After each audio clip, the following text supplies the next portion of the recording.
जय Hind and hello guys, स्वागत है आपका आपके अपने YouTube चैनल ज्ञानदे होस्ट में। और इस वीडियो में मैं आपको बताने वाला हूं यूनियन पब्लिक सर्विस कमीशन यानी कि UPSC civil services IAS IFS online form 2023 के बारे में कि कैसे आपको ये फॉर्म भरना है। वैसे तो ऑलरेडी मैं इसके फॉर्म फिलअप की वीडियो बना चुका हूँ, तो उस वीडियो पर काफ़ी सारे ऐसे कमेंट आए जिनका आंसर आपको देना जरूरी था। जैसे कि एक सवाल ये था कि सर हम अपीयरिंग है तो हम परसेंटेज में क्या भरे और कैसे भरे, तो इसको लेकर के यहाँ पर आपको जानकारी दी जाएगी। इसके अलावा काफ़ी सारे कैंडिडेट OTR में कंफ्यूज हो रहे हैं, वो क्या कर रहे हैं, वो वीडियो को बिना देखे यूट्यूब में सर्च करिए कि UPPSC की वेबसाइट के ऊपर कैसे रजिस्ट्रेशन करें, तो उनके सामने एक इस तरह से वीडियो आ रही है। बेसिकली ये वीडियो है आपकी UPPSC यानी कि union Uttar Pradesh public service commission की, ना कि UPSC की। तो काफ़ी सारे कैंडिडेट इस वेबसाइट के ऊपर रजिस्ट्रेशन करके ये कह रहे हैं कि सर हमारे सामने तो वैकेंसी ही नहीं आ रही है, यानी कि नोटिफिकेशन ही नहीं आ रहा है अप्लाई करने का। तो कैसे आएगा जब आप किसी अन्य वेबसाइट पर अप्लाई कर रहे हैं। एंड मेरे पास एक ऐसे कैंडिडेट की क्वेरी आई कि उसने SSC की वेबसाइट के ऊपर रजिस्ट्रेशन किया हुआ है और मुझे बार बार टेलीग्राम पे कमेंट करके यानी कि वहाँ पर मैसेज करके ये कह रहा है कि सर मेरे सामने यहाँ पर अप्लाई का ऑप्शन नहीं आ रहा है। अब मैं उसे कैसे बताऊँ कि भाई आपने SSC की वेबसाइट के ऊपर रजिस्ट्रेशन किया है और आप पूछ रहे हैं कि कैसे मैं सिविल सर्विसेज IAS IFS पर अप्लाई करूँ। इतनी भी उनमें कॉमन सेंस नहीं है। तो मुझे लगा कि आपको यहाँ पर इसके बारे में बताया जाए और बताया जाए कि कैसे आपको रजिस्ट्रेशन करना है और कहाँ से करना है। तो अगर आप ये वीडियो पूरा देखेंगे आपको पूरी जानकारी अच्छे से समझ आ जाएगी। तो अभी जो आप वीडियो में देख सकते हैं हमारी ऑफिशियल वेबसाइट jobsgyan.in है। इसका लिंक वीडियो को डिस्क्रिप्शन में दिया है। जैसे आप लिंक ओपन करेंगे तो इस एग्जामिनेशन की जानकारी आपके सामने आ जाएगी, जहां पर आपको जानने को मिलेगा कि 1255 पद इसमें निकले हैं, जिसमें कि IAS के लिए 1105 और IFS के लिए 150 है। ये सब आप यहां पर देखेंगे, बाकी की जानकारी आप यहां से वेरीफाई कर लेंगे।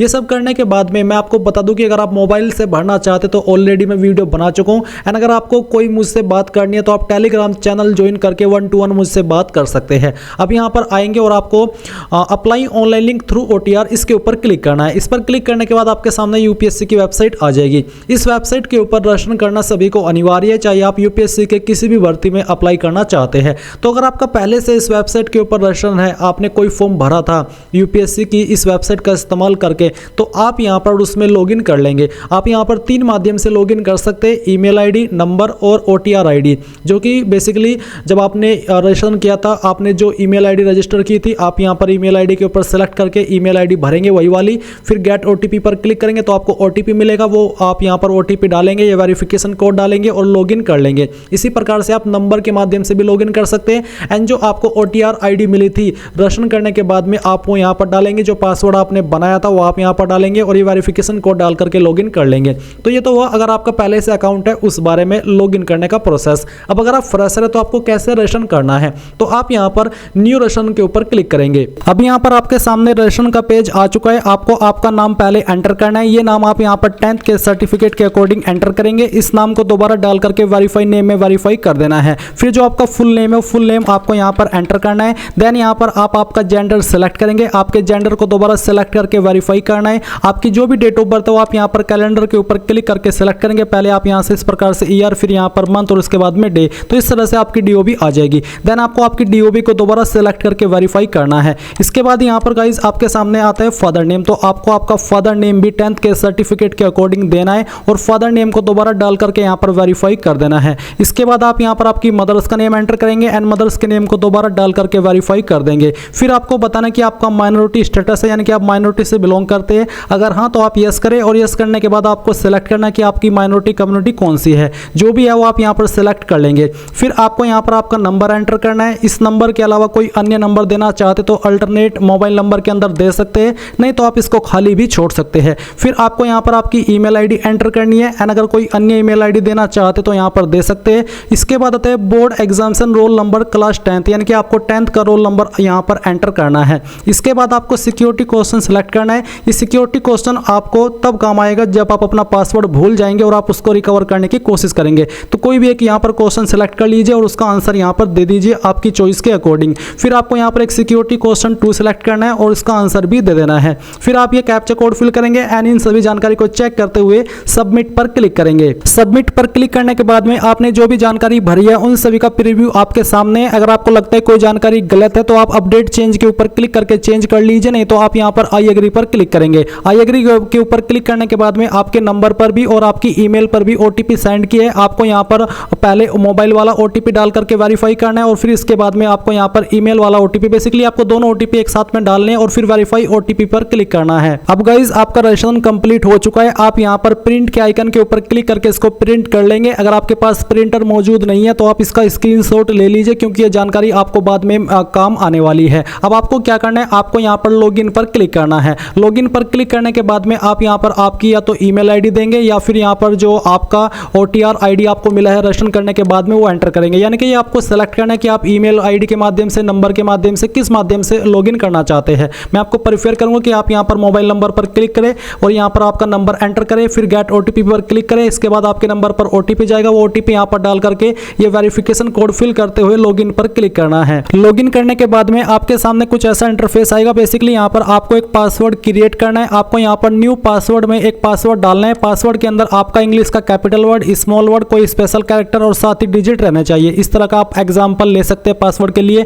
और आपको यहां पर ये पासवर्ड दोबारा डाल करके वेरीफाई कर देना है। इसके बाद आप यहां पर सभी जानकारी को वेरीफाई करके सबमिट पर क्लिक करेंगे। सबमिट के ऊपर क्लिक करने के बाद में आपका यहां पर अकाउंट कंप्लीट हो जाएगा। इसके बाद में गाइज आप यहां पर डैशबोर्ड पर आ जाएंगे। अभी आपको यहां पर लेटेस्ट नोटिफिकेशन पर क्लिक करना है। इस पर क्लिक करने के बाद में आप यहां पर जो आपके सामने अपडेट एडिट ओटीआर, यानी कि अगर आप ओटीआर की इन्फॉर्मेशन अपडेट या एडिट करना चाहते तो यहां पर क्लिक करके कर सकते हैं, नहीं तो आप क्लिक हियर फॉर पार्ट 1 इसके ऊपर क्लिक करेंगे। इसके ऊपर क्लिक करने के बाद आपके सामने इंस्ट्रक्शंस आएंगे। ये सभी आपको चेक करने के बाद में यस के ऊपर क्लिक करना है। एंड इसके बाद में आपको ऊपर की तरफ आपकी जो ओटीआर की इन्फॉर्मेशन है वो देखने को मिलेगी। फिर आपको एग्जामिनेशन एप्लीकेशन डिटेल के अंदर यहां पर नेशनलिटी आपकी इंडियन सेलेक्ट कर लेनी है। मैरिटल स्टेटस आपका जो भी है, अनमैरिड, मैरिड, वो आप यहां पर सेलेक्ट कर लेंगे। फिर क्या आप पीडब्ल्यूडी कैटेगरी से बिलोंग करते हैं तो आप यस करेंगे, अगर हाँ नहीं तो आपको नो करना है। अब आती है कम्युनिटी। आपको सेलेक्ट कम्युनिटी के ऊपर क्लिक करके सेलेक्ट कर लेना है। जैसे कि अगर आप जनरल सेलेक्ट करते हैं तो कोई अतिरिक्त ऑप्शन नहीं आता, बट अगर आप ओबीसी सेलेक्ट करते हैं,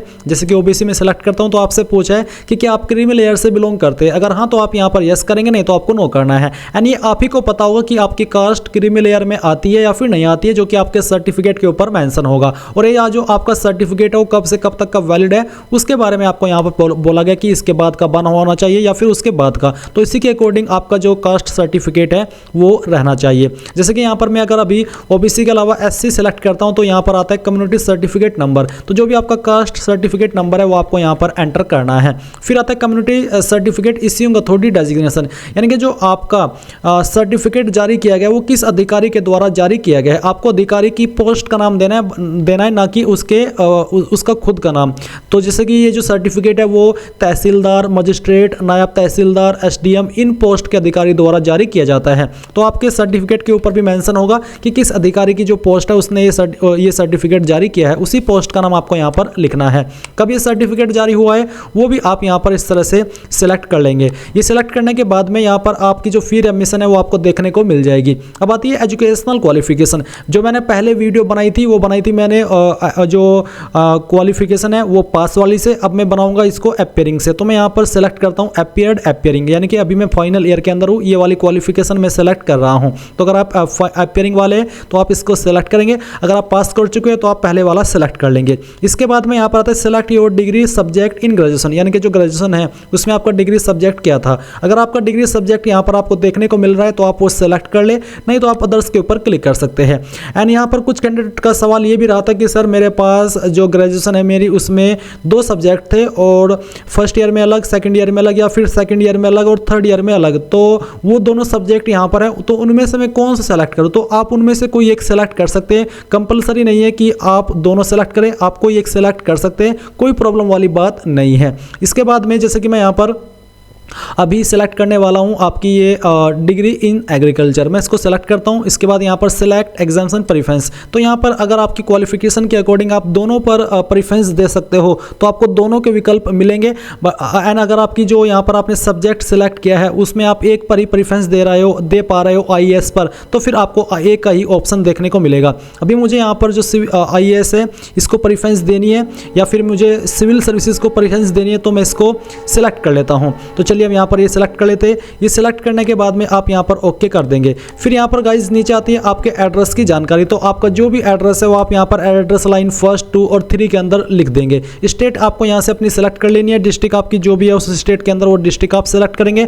अपना पिन कोड आप यहाँ पर डाल देंगे एंड यहाँ पर इन सभी जानकारी को चेक करते हुए कंटिन्यू पर क्लिक करेंगे। इसके बाद में आपके सामने यहाँ पर आयु सीमा में छूट का ऑप्शन आता है। अगर आपकी कैटेगरी SC ST OBC है तभी आपके सामने ये आएगा। तो अगर आपको आयु सीमा के अंदर छूट चाहिए तो आप यहाँ पर यस करें। मैं आपको बता दूं कि अगर आप SC ST OBC है और आप ओवर एज हो चुके हैं और आपको छूट चाहिए तभी आप यहाँ पर यस करें, नहीं तो आपको नो करना है, भले ही आपकी कैटेगरी SC ST OBC ही क्यों ना हो, क्योंकि आप ओवर एज नहीं हुए। तो आप यहाँ पर कंटिन्यू पर क्लिक कर देंगे। फिर आती है फोटो आइडेंटिटी कार्ड। कोई भी एक ID यहाँ पर सेलेक्ट करें, उसका नंबर जो भी है वो यहाँ पर एंटर करें, उसको दोबारा डाल करके वेरीफाई कर दे। फिर आता है number of attempts already made in civil services. तो आपने इसके पहले कितनी अटेम्प्ट दी है वो आप यहाँ पर लिख देंगे। अगर आपकी पहली अटेम्प्ट है तो आप यहाँ पर 0 लिखेंगे, और अगर आप दे चुके आप पहले भी अटेम्प्ट तो उसकी संख्या लिखेंगे। अगर आपने प्रीलिम दिया है तो वो अटेम्प्ट में काउंट किया जाएगा। इसके बाद यहाँ पर आते हैं सेंटर फॉर CSM, यानी कि सिविल सर्विसेज जो एग्जाम है उसके लिए आप सेंटर कहाँ रखना चाहते हैं वो आप यहाँ पर सेलेक्ट कर लीजिए। इसके बाद यहाँ पर जो आपका पेपर 1 से पेपर 5 है उसकी जो लैंग्वेज है, लैंग्वेज मीडियम है, वो क्या रखना चाहते हो आपको सेलेक्ट करना है। इसी प्रकार से जो आपका 6ठा और 7वां पेपर है वैकल्पिक, उसमें आप यहाँ पर किस सब्जेक्ट को देना चाहते हैं प्रेफरेंस या फिर किस सब्जेक्ट से अप्लाई कर रहे हैं वो आप सेलेक्ट कर लीजिए। फिर 6ठे और 7वें पेपर के जो वैकल्पिक लैंग्वेज है वो आप कौन से रखना चाहते हैं वो आप यहाँ पर सेलेक्ट कर लीजिए। फिर आपसे पूछेगी कि आप इन जगह से बिलोंग करते हैं या फिर यहाँ के रहने वाले हैं। अगर हाँ तो यस करें, नहीं तो आपको नो करना है। जैसे कि मैं यहाँ पर नो करता हूँ, तो नो करने पर यहाँ पर आता है कि अगर यदि नहीं तो पेपर ए हेतु भाषा का चयन करें, यानी कि किस लैंग्वेज में आप पेपर चाहते हो आप सेलेक्ट कर लेंगे। अगर आप यहाँ पर सिविल सर्विसेज के अलावा IAS को और IFS दोनों को प्रेफरेंस दे रहे हैं तो आपको यहाँ पर IFS की जानकारी भी सेम तरीके से देनी होगी। इसके बाद आप यहाँ पर कंटिन्यू पर क्लिक करेंगे। एंड गाइज यहाँ पर आगे बढ़ने से पहले मुझे याद आया कि जो अपियरिंग कैंडिडेट फॉर्म भर रहे हैं उनके सामने परसेंटेज को फिल करने का ऑप्शन ही नहीं आया। तो पता नहीं मुझे कि क्यों वो कमेंट आ रहे थे कि सर अपियरिंग वाले फाइनल ईयर के अंदर है तो परसेंटेज क्या भरे। मुझे लगता है कि उन्होंने मेरी वो वाली वीडियो देखी जिसमें कि मैं पास क्लास से भर रहा हूँ, यानी कि मैंने ग्रेजुएशन कंप्लीट कर लिया है। उन्हें लगा कि अपियरिंग वालों से भी परसेंटेज पूछ जाएगी, बट अपियरिंग वालों से परसेंटेज नहीं पूछ जा रही है, उन्हीं से पूछ जा रही है जिन्होंने अपनी क्वालिफिकेशन कंप्लीट कर ली है। तो बेसिकली जैसे अब आप यहाँ पर आगे बढ़ेंगे आपके सामने आपके फॉर्म का प्रीव्यू होगा, आप सभी जानकारी को वेरीफाई करेंगे। कोई जानकारी एडिट करना चाहते तो अपडेट के ऊपर क्लिक करके लेंगे, नहीं तो आप ये कैप्चा कोड फिल करके आई एग्री पर क्लिक करेंगे। अब जो आपका रजिस्ट्रेशन है वो कंप्लीट हो चुका है, आपके सामने रजिस्ट्रेशन की इन्फॉर्मेशन यहाँ पर आ चुकी है। एंड मैं आपको बता दूं कि अगर आप इस फॉर्म को जनरल OBC से भर रहे हो तो उनके लिए एप्लीकेशन फीस है, तो उनको पहले फीस को जमा करनी होगी तभी उनका पार्ट 1 कंप्लीट हो पाएगा। एंड SC ST के लिए कोई फीस नहीं है, इसलिए उनका पार्ट 1 कंप्लीट हो चुका है। आप यहाँ से इसका स्क्रीनशॉट ले लीजिए या फिर इसको प्रिंट कर लीजिए। फिर आप यहाँ पर लेटेस्ट नोटिफिकेशन के ऊपर क्लिक करेंगे। इसके बाद में आपको upload photo sign and photo ID card इसके ऊपर क्लिक करना है। इस पर क्लिक करने के बाद आप यहाँ पर फोटो साइन के बारे में पहले जानकारी समझ लीजिए। आपके फोटो का फॉर्मेट JPG होना चाहिए। पिक्सल आपके फोटो का 350 × 350, यानी कि हाइट भी और वाइड भी 350 ही होनी चाहिए। सिग्नेचर का पिक्सल 1000 × 1000 रहना चाहिए। एंड जो आपकी ये जो फोटो साइन है इसका जो साइज है वो 20 से 300 KB के बीच में रहना चाहिए। एंड जो आपकी ID है उसका फॉर्मेट PDF का और साइज 20 से 300 KB के बीच में ही होना चाहिए। फोटो और साइन इस तरह के एक्सेप्ट किए जाएंगे, इस तरह के एक्सेप्ट नहीं होंगे। तो आप चूज फाइल के ऊपर क्लिक करेंगे, जहां पर भी आपका फोटो है वो आप सेलेक्ट करेंगे। मैं आपको दिखाता हूं फोटो का जो डायमेंशन है वो मैंने कितना रखा है, ताकि आपको समझ आ जाए कि हाँ किस तरह का आपको ये आपका फोटो साइन रखना है। तो चलिए मैं यहाँ पर आपको दिखाता हूं। मैंने इस फोटो को सिलेक्ट किया और यहां से अब मैं इसको ओपन कर लेता हूं। ओपन करने के बाद में आपकी फाइल का नेम यहां पर आ जाएगा। देन आप यहां पर फिर से चूज फाइल के ऊपर क्लिक करेंगे, जहां पर सिग्नेचर है उसको सिलेक्ट करेंगे। आप यहां पर वीडियो में डायमेंशन देख सकते हैं 1000 × 1000 है, साइज 21.4 KB है। मैं इसको सिलेक्ट करता हूं, यहां से ओपन कर लेता हूं। अब आपकी जो भी ID है उसका फॉर्मेट PDF का होना चाहिए। तो जहां पर भी आपकी ID है वो आप यहां पर सिलेक्ट कर लेंगे और इसको फिर यहां से आप ओपन कर देंगे। ओपन करने के बाद आपकी ID का नेम यहां पर होगा, फिर आप अपलोड इमेज पर क्लिक करेंगे। नाउ गाइज आपका फोटो साइन और ID अपलोड हो चुकी है। मैं इस फॉर्म को डेमो के लिए भरा हूं, तो मैंने यहाँ पर एक रैंडम फाइल सेलेक्ट की है। अब यहाँ पर बेसिकली आपको कंटिन्यू पर क्लिक करना है। इसके बाद अब आपको यहाँ पर centre selection and agreeing to declaration इसके ऊपर क्लिक करना है। तो आप किस एग्जाम सेंटर को प्रेफरेंस देना चाहते हो आप यहाँ पर सेलेक्ट कर लेंगे। फिर आप यहाँ पर नीचे आएंगे और I have read declaration and agree इसके ऊपर क्लिक करेंगे। इसके बाद आप देखेंगे आपका एप्लीकेशन फॉर्म सबमिट हो चुका है। अब आप यहाँ पर इस लिंक के ऊपर क्लिक करेंगे, क्लिक हियर के ऊपर क्लिक करेंगे। आपके सामने आपके फॉर्म का प्रिंट है। आप यहाँ पर आएंगे जाएंगे, प्रिंट के आइकन के ऊपर क्लिक करके इसको, अगर आप अभी आपके पास प्रिंटर मौजूद नहीं है तो पीडीएफ के रूप में सेव कर लेंगे और बाद में प्रिंट करा लेंगे। एंड अगर गाइज अगर आपके फॉर्म के अंदर कोई मिस्टेक हो गई है तो आप दोबारा फॉर्म न भरें, जब आपको करेक्शन विंडो मिले तब आप अपने फॉर्म के अंदर करेक्शन कर लीजिएगा। तो इस प्रकार से गाइज आप लोग इस फॉर्म को भर सकते हैं। आई होप अब आपको पूरी जानकारी क्लियर हो गई होगी। मैंने आज की डेट में इस फॉर्म को बनाया है जो कि है 3 फरवरी 2023। तो अगर इसके बाद भी कोई प्रॉब्लम है आप कमेंट के माध्यम से पूछ लीजिएगा या फिर मुझे टेलीग्राम पर भी कॉन्टैक्ट कर सकते हैं। So thanks for watching. जय हिंद।